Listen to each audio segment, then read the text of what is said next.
نہ ہی قومی اسمبلی میں اور نہ ہی سینٹ میں حکومت کو مطلوبہ تعداد میسر ہے. جو 2/3 اکثریت کے لیے جو نمبر چاہیے وہ نمبرز قومی اسمبلی میں بھی پورے نہیں ہیں اور سینٹ میں بھی پورے نہیں ہیں. اور اس کا اندازہ میں آپ کو کچھ چند گھنٹے کی ایکٹیویٹیز جو ہیں آج رات جو گزر گئی، ساری رات سب جاگتے رہے اور ایک دوسرے سے فون پہ بات کرتے رہے، اجلاس ہوتے رہے، ڈرائنگ روم آباد رہے، چائے، کافی، ٹی اور مشروب مغرب بھی کہیں کہیں دیکھا گیا. تو یہ سب کچھ ہوتا رہا. تو جو صورتحال ہے اس وقت، مولانا فضل الرحمان صاحب کے ووٹ بہت ہی اہمیت اختیار کر گئے ہیں. مولانا فضل الرحمان صاحب سے شہباز شریف صاحب نے ملاقات کی اور ملاقات کے بعد انہیں آئینی ترامیم کے بدلے میں، یعنی کہ آئینی ترامیم میں ووٹ دینے کے بدلے میں ان کو پیشکش کی کہ آئیں اور حکومت کا حصہ بن جائیں. ہم آپ کو گورنرشپ دینے کے لیے تیار ہیں خیبر پختونخوا کی، اور کچھ وزارتیں بھی آپ کو دینے کے لیے تیار ہیں. لیکن مولانا چند ماہ کی یا چند ہفتوں کی گورنرشپ کے لیے تیار نہیں ہیں. وہ اختیار چاہتے ہیں، وہ اقتدار چاہتے ہیں. اس کا حل کیا ہے؟ اس کا حل ذرا تھوڑا سا مشکل ہے. بہرحال شہباز شریف صاحب سے ملاقات ہوئی مولانا فضل الرحمان کی، اور اس میں انہوں نے چیف جسٹس کی مدت ملازمت میں توسیع کے بارے میں ان سے بات کی، کیونکہ مسلم لیگ نواز اس وقت بھرپور کوشش کر رہی ہے کہ کسی بھی طریقے سے قاضی فائز عیسیٰ کی ایکسٹینشن ہو جائے. لیکن مولانا فضل الرحمان صاحب نے اس بارے میں تو مکمل طور پر مصدقہ اطلاعات ہیں کہ اس بارے میں مکمل طور پر جواب دے دیا. انہوں نے کہا کہ نہ ہی قاضی فائز عیسیٰ صاحب کی ایکسٹینشن ہوگی اور نہ ہی ججز کی مدت ملازمت بڑھائی جائے گی، یعنی کہ ان کی ایج میں اضافہ نہیں کیا جائے گا. وہ 65 سال اور 62 سال ہی رہے گی. سپریم کورٹ 65 اور ہائی کورٹ کے ججز کے لیے 62 سال. یہاں تک تو مولانا نے کر دیا ہے بالکل کلیئر. اب اس کے بعد والے معاملات ہیں، اس پہ بات چیت ابھی چل رہی ہے. تو اس کے ساتھ ساتھ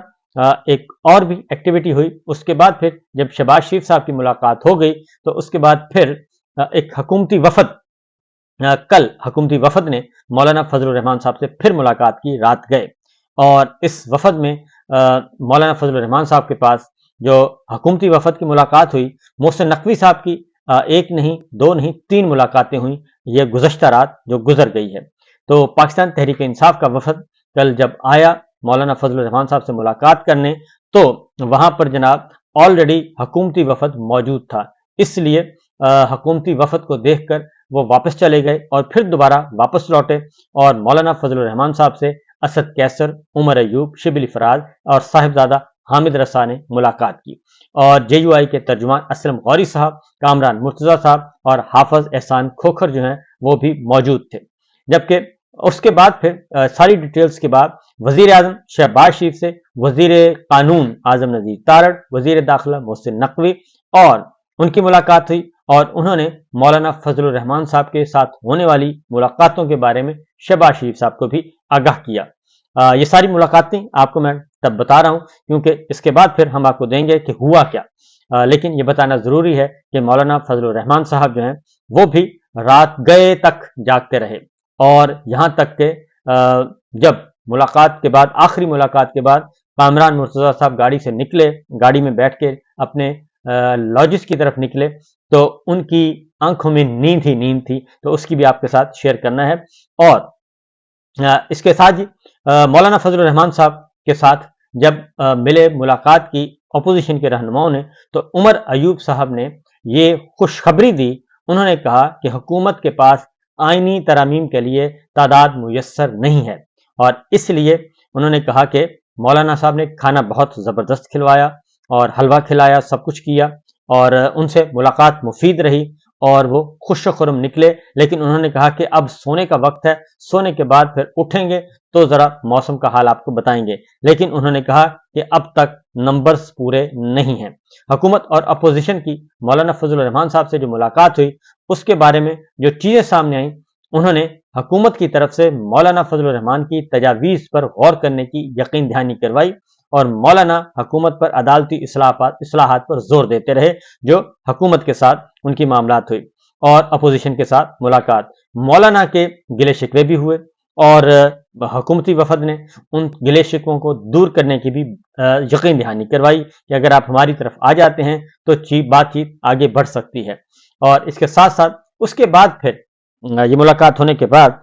لیگی وزراء اور نقوی صاحب کے بعد وہاں پہ پہنچے بلاول بھٹو زرداری، اور انہوں نے بھی مولانا فضل الرحمان صاحب سے ملاقات کی۔ اعجاز جاکھرانی اور میئر کراچی مرتضی وہاب جو ہیں وہ ان کے ساتھ تھے، اور اسلم غوری صاحب، کامران مرتضی صاحب اور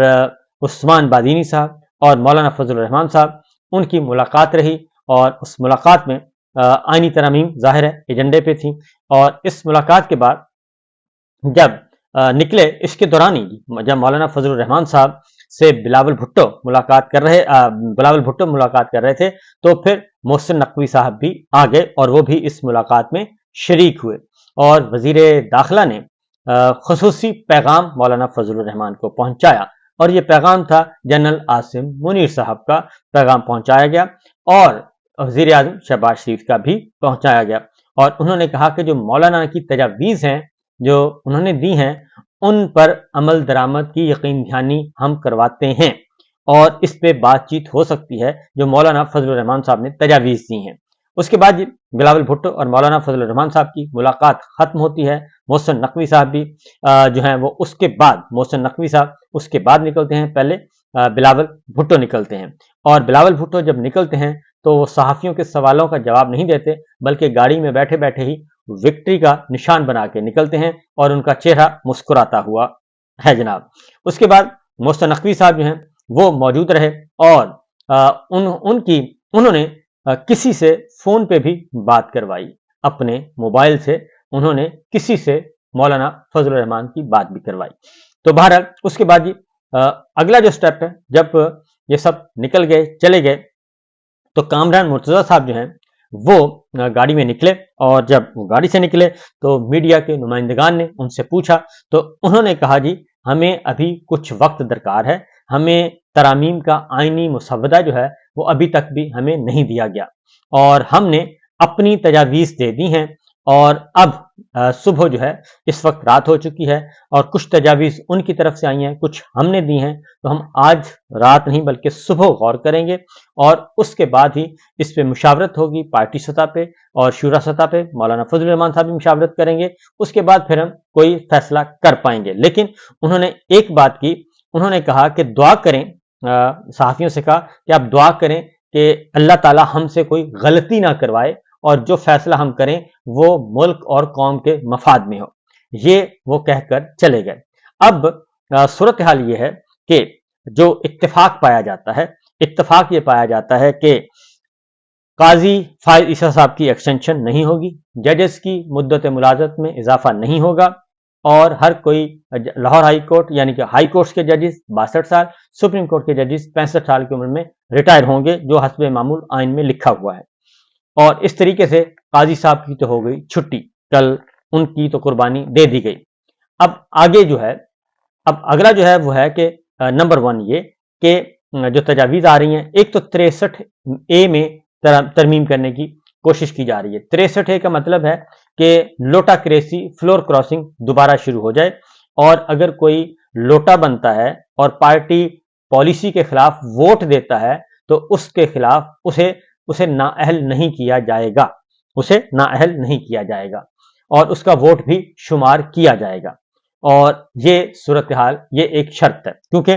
اگر یہ شرط رہتی ہے، یہ کیوں کیا جا رہا ہے؟ یہ اس لیے کیا جا رہا ہے کہ اگر یہ آرٹیکل رہتا ہے تو پھر کوئی بھی پارٹی کا رکن اپنی پارٹی پالیسی کے بغیر ووٹ نہیں دے سکتا، اور اگر وہ ووٹ دے گا تو وہ شمار نہیں ہوگا، اور اس طرح ووٹوں کی خرید و فروخت جو ہے وہ نہیں ہو سکے گی، کیونکہ اس وقت ووٹ کا بھاؤ ہے 20 کروڑ سے سٹارٹ ہو رہا ہے اور 50 کروڑ 60 کروڑ تک جا رہا ہے کہ آئیں اپنا ضمیر بیچیں اور 50-60 کروڑ اٹھائیں اور ہمیں ووٹ دیں۔ اور یہ کوئی مہنگا سودا نہیں ہے، کیونکہ 10-12 ارکان کی ضرورت ہے، تو اگر 10-12 4-5 ارب روپے میں اگر یہ ووٹ مل جاتے ہیں تو کوئی ان کو نقصان کا سودا نہیں ہے، بلکہ تمام جو سپریم کورٹ آف پاکستان اور ہائی کورٹ ساری کی ساری مٹھی میں بند ہو جائے گی۔ تو ایک تو یہ ہے۔ دوسرا جو تجویز ہے جی وہ یہ ہے کہ ججز کی سینیورٹی، اور سینیورٹی جو ججز ہے چیف جسٹس آف پاکستان کی سینیورٹی کے لیے وہ سینیورٹی ختم کر دی جائے اور اس کے لیے پہلے 3 یا پہلے 5 ججز میں سے کسی کو بھی چیف جسٹس بنایا جا سکتا ہے۔ اگین یہ ایک خطرناک جو ہے وہ رجحان ہے، اور یہ کیوں کیا جا رہا ہے یہ میں آپ کو بتا دیتا ہوں کہ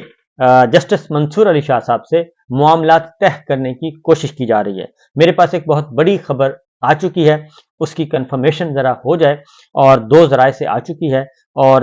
تیسری ذرائع سے اگر کنفرم ہو گئی تو میں انشاءاللہ اگلے ولاگ میں آپ کو بتا دوں گا۔ جسٹس منصور علی شاہ صاحب، اتنا بتاتا ہوں کہ جسٹس منصور علی شاہ صاحب کو بہت بڑی بڑی پیشکشیں کی جا رہی ہیں، بڑی بڑی پیشکشیں کی جا رہی ہیں، اور ان کے دوست تلاش کیے جا رہے ہیں، اور ان دوستوں کے ذریعے ان کو رام کرنے کی کوشش کی جا رہی ہے، اور ان کو کہا جا رہا ہے کہ ہمارے ساتھ معاملہ طے کر لیں تو ہم آپ کو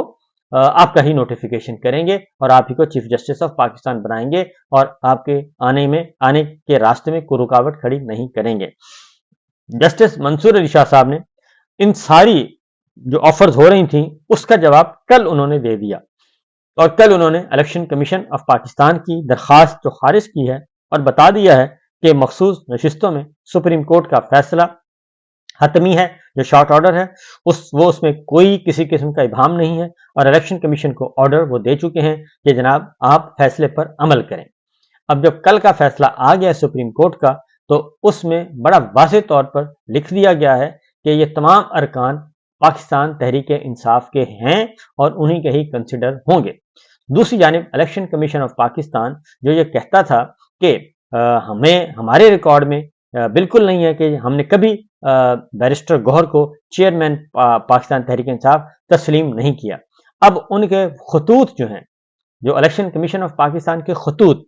وہی ایک اہم ثبوت کے طور پہ سامنے آ گئے ہیں، جو الیکشن کمیشن جو ہے وہ نوٹسز کی صورت میں رؤف حسن صاحب کو، عمر ایوب صاحب کو، بیرسٹر گوہر صاحب کو بھیجتا رہا، انتقامی کارروائیاں کرتا رہا۔ اس میں یہ جو پچھلا مہینہ گزرا ہے اگست، یہ سپٹمبر چل رہا ہے تو پچھلے مہینے اگست کے بھی خطوط آ چکے ہیں جس میں election commission of Pakistan barrister Gohar کو چیئرمین پی ٹی آئی خود لکھ رہا ہے، اور خود اس کو چیئرمین پی ٹی آئی مخاطب کر کے نوٹس بھیج رہا ہے، خطوط لکھ رہا ہے۔ تو وہ سارا ریکارڈ جو ہے وہ محفوظ بھی ہو چکا ہے اور کنوے بھی ہو چکا ہے۔ تو اس کے بعد الیکشن کمیشن کا یہ موقف از خود مر گیا، دفن ہو گیا، کہ جس میں وہ کہتے ہیں کہ جی ہم نے تو ابھی کوئی فیصلہ ہی نہیں کیا، اور سپریم کورٹ کے فیصلے کے بعد انہوں نے ذرائع سے خبریں چلوائیں۔ لہٰذا یہ بات بھی ہو گئی، اور جسٹس منصور علی شاہ صاحب نے واضح طور پر کہا ہے کہ میرا چیف جسٹس بننا یا نہ بننا یہ اللہ کے حکم سے ہوگا۔ اللہ تعالیٰ نے اگر میرے مقدر میں لکھا ہوا ہے تو میں ضرور بنوں گا اور اپنا فرض ادا کروں گا، اگر نہیں تو اسی میں کوئی اللہ تعالیٰ کی حکمت ہوگی۔ لیکن یہ نہیں ہو سکتا کہ میں آپ کے ساتھ کوئی پلاننگ کروں یا پلان کا حصہ بنوں یا آپ کے ساتھ کوئی ایگریمنٹ کروں۔